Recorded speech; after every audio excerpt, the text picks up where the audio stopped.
So Spartan Pro, huh? I am, but we didn't have a season this year.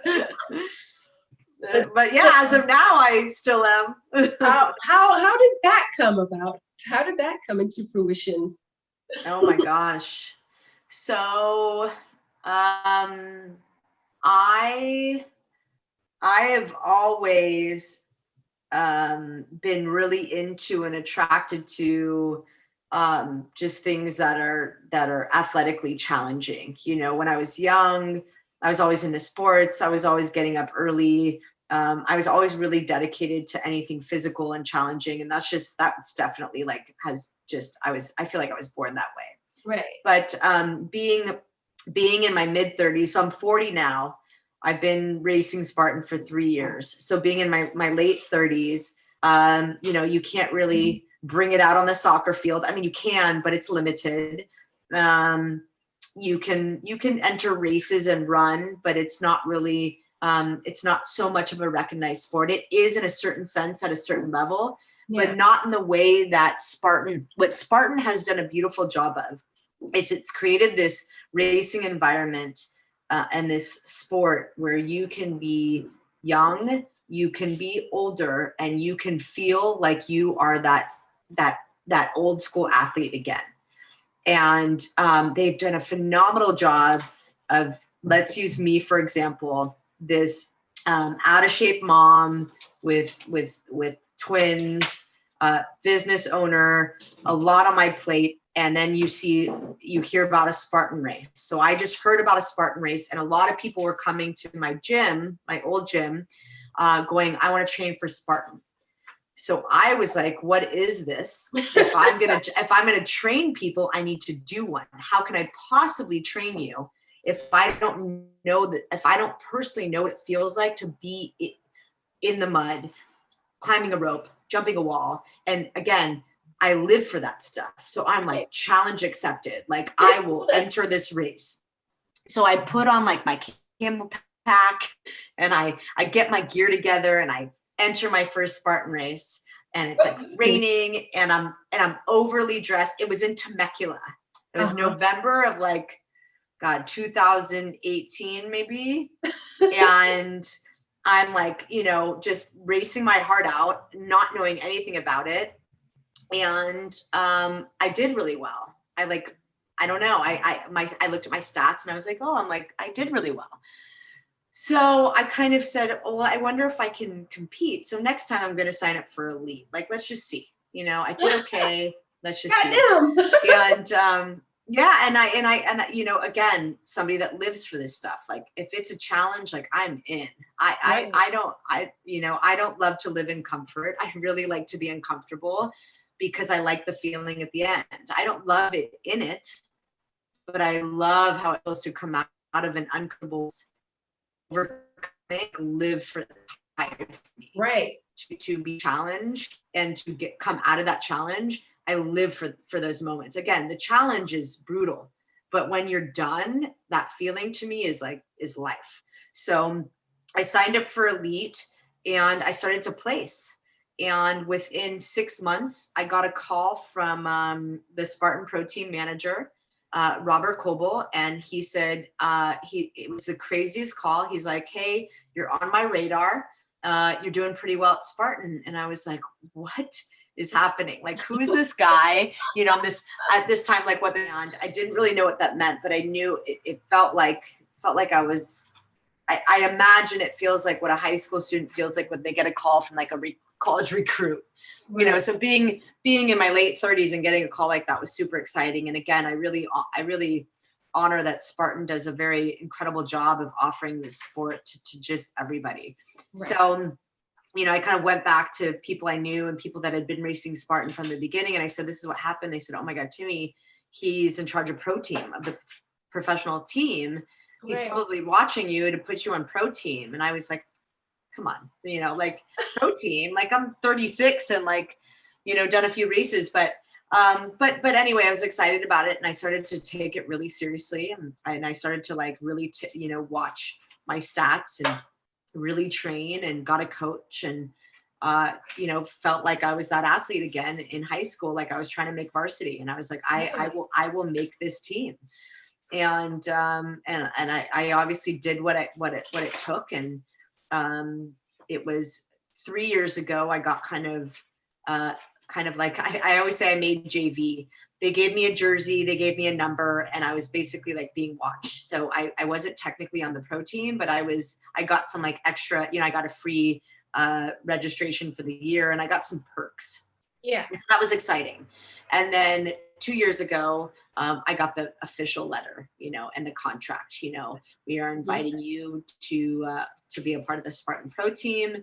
And, you know, we hope you'll accept, and this is what comes with it. And I was like running down the street naked cheering. I mean, it felt really cool and really good. Imagine. It was just, you know, and it might seem silly to some, like what is Spartan? And it might seem like people might not understand it, but for me personally, and in the world that I'm in the fitness world, it felt like a huge win. It felt like a huge success. I mean, it was a really big deal to me, and it still is. I was beyond excited, elated, telling everybody, calling people, you know, and we had a pretty big pro team, and I had a good year, and then made it again last year.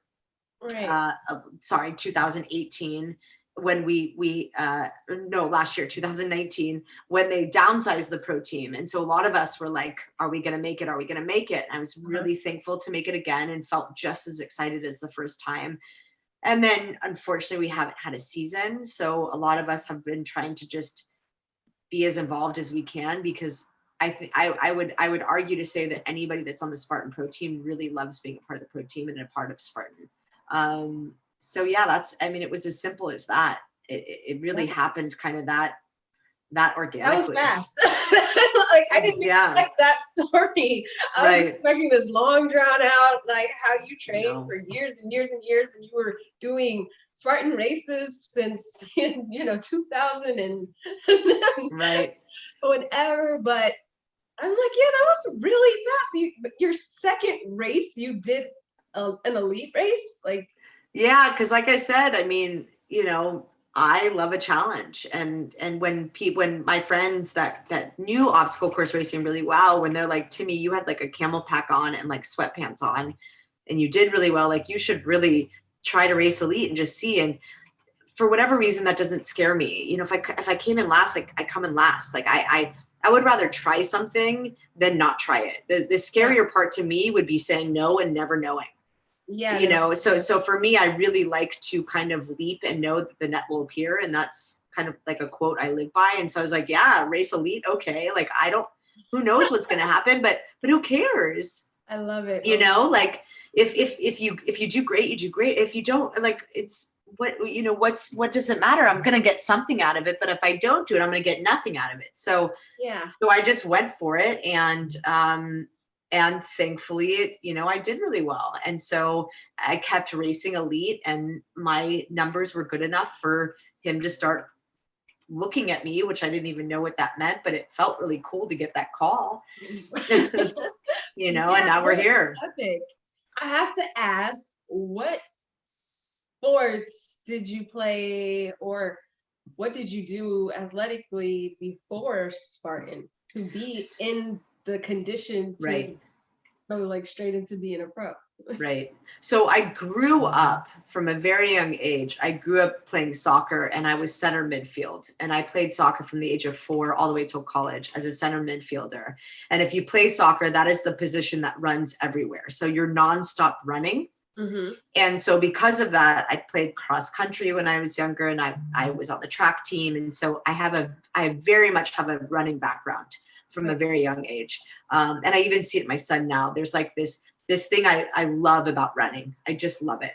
And so in college, when soccer became more of a fun sport for me and it wasn't as competitive, I started to run, and I started to race in like half marathons and 5Ks and 10Ks. And I became a really dedicated runner.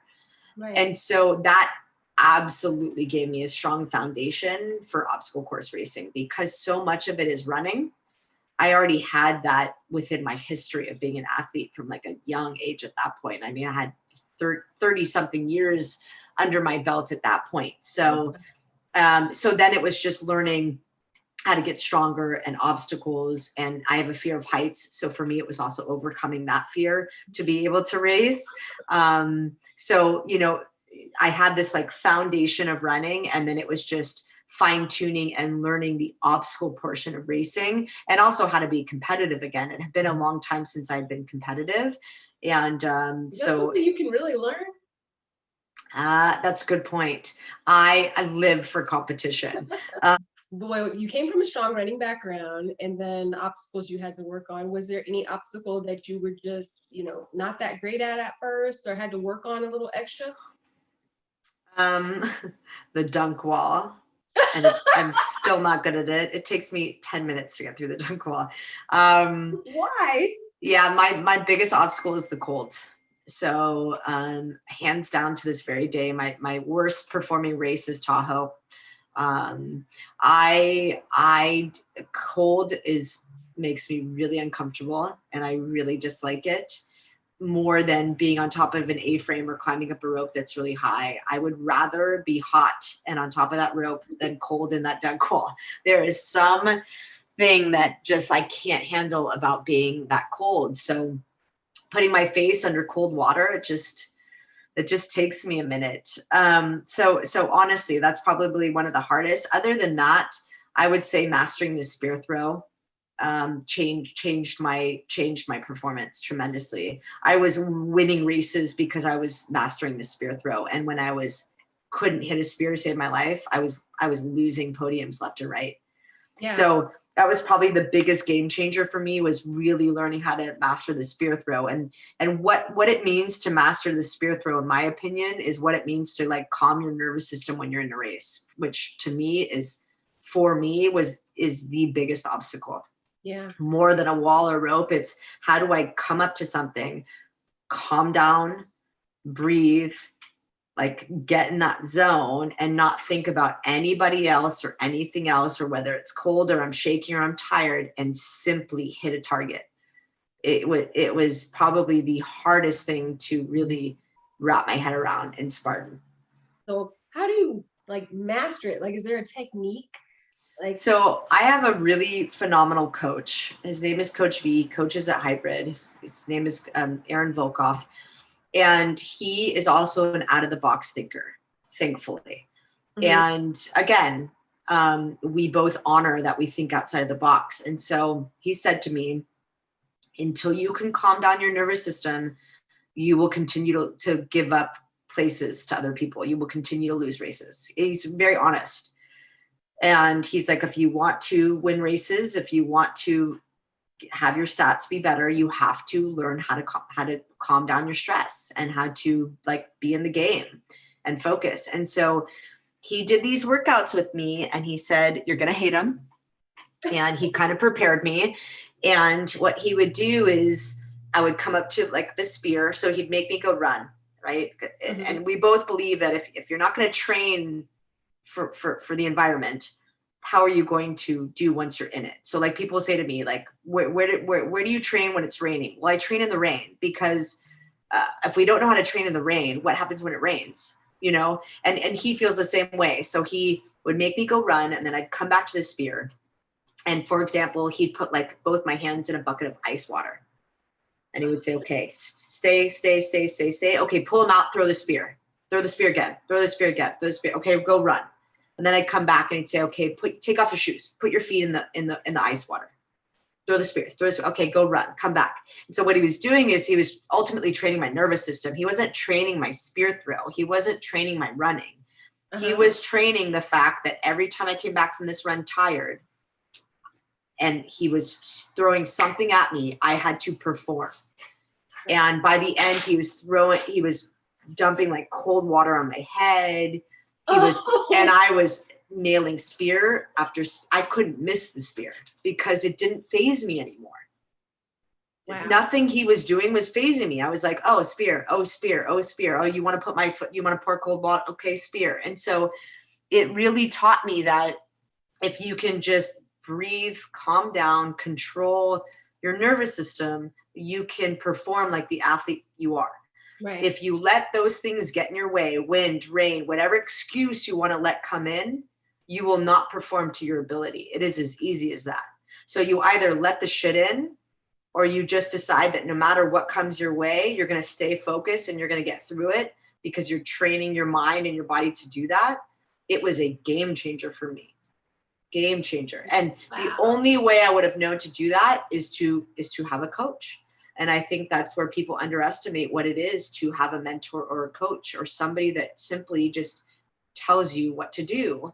Yeah. Because they have your best interest in mind. And so that was the best thing that I did was get an OCR coach. That sounds intense. But yeah. It obviously is worth it.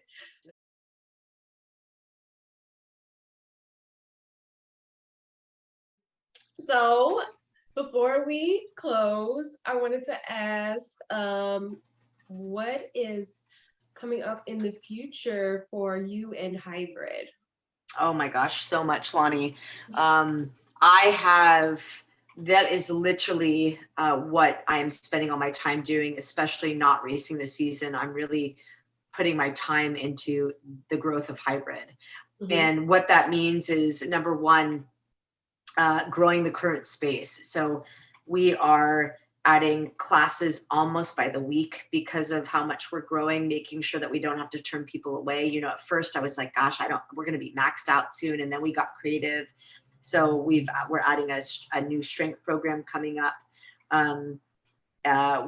Everything runs on a 6-week cycle at hybrid. So we're really mastering the programming of being an athletic-based performance training center rather than just a gym. We're really mastering the programming that goes on behind the scenes to make that happen. So the first step is just what we're offering at the current space in terms of classes to be able to fulfill the demand that we're receiving, which is, we're blessed. Right. Number two is we're moving into a new location that's about triple the size of what we have now, to be able to really take the gym to the next level. And what that new space will have is it will just have more space. So it'll have an indoor and an outdoor. It's got huge roll-up doors. So we're hoping that we can have some people inside right now, but if not, we have the outdoor to still be able to follow COVID safety guidelines. And then the plan is and we're working on the calendar right now, but workshops, seminars, retreats, 8 classes a day, really making hybrid the place to train in Long Beach. If you are somebody that wants to work on performance, if you are somebody that's looking for something very different than you've ever had, if you are somebody that's looking to be challenged in the most supportive community, possible, that is really where hybrid's headed. So it's headed for growth. It's headed to really just master the simplicity of our programming and what we have to offer, and to be able to offer it in a larger capacity with more classes and our calendar of events, so seminars, workshops, retreats, and really taking things to the next level. Right. I love it. And one thing that I like about hybrid, being a needy person, when I say needy, I'm talking about my niece. Is that you guys have a doctor in the house, literally. Yes. So yes, we have Movement Chiro, or Dr. Mike. Dr. Mike and I both opened at the same time. So he opened Movement Chiro when I opened hybrid. We were already in touch because he was a doctor for somebody that used to sponsor me. We're still dear friends. And he said, but he was in deep in Orange County. And he said, I have a doctor out in Long Beach that you should really get in touch with. So he connected us. Dr. Mike and I met and said, oh my God, we have to work together from this point forward.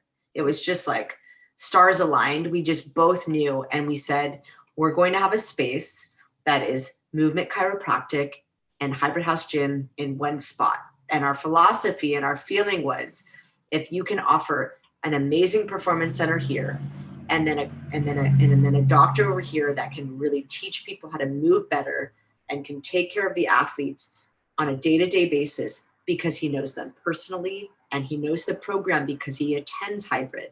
You have the perfect marriage of movement and performance. And it's really proven to be, in our opinion, the best way to have a gym. Right. You have somebody on site that is honoring the process of what it is to work out and to work out hard and making sure that people are moving correctly by being a part of the program. It is this well-oiled machine. And we're both moving into the new space because literally from that day forward, when we said we are always going to work together, we have honored that. And we have really made this great space for people to come in that are adaptive athletes, injuries,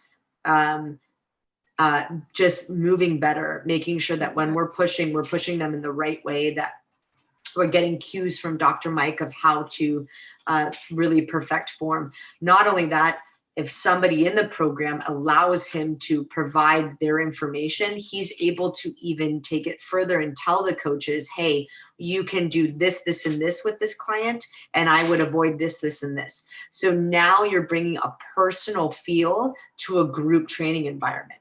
Right. It is just really proving to be the best way to train people. Yes. I will say my personal experience is I've seen orthopedics, I've seen physical therapists, I've seen other doctors about my leg.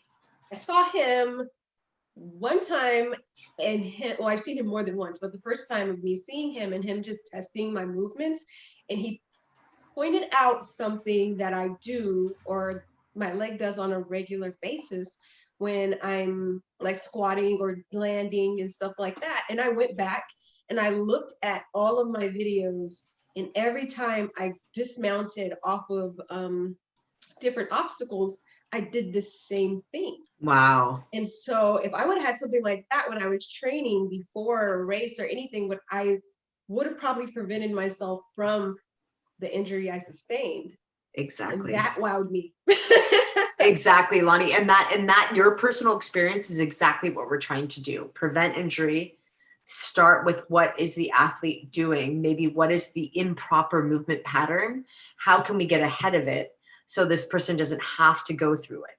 Right. But if they are in that place, how do we identify it and move forward and allow them to still be an athlete and not feel like they have to stay home and sit at home and not do anything? So, I mean, that your personal experience is exactly what we want to achieve.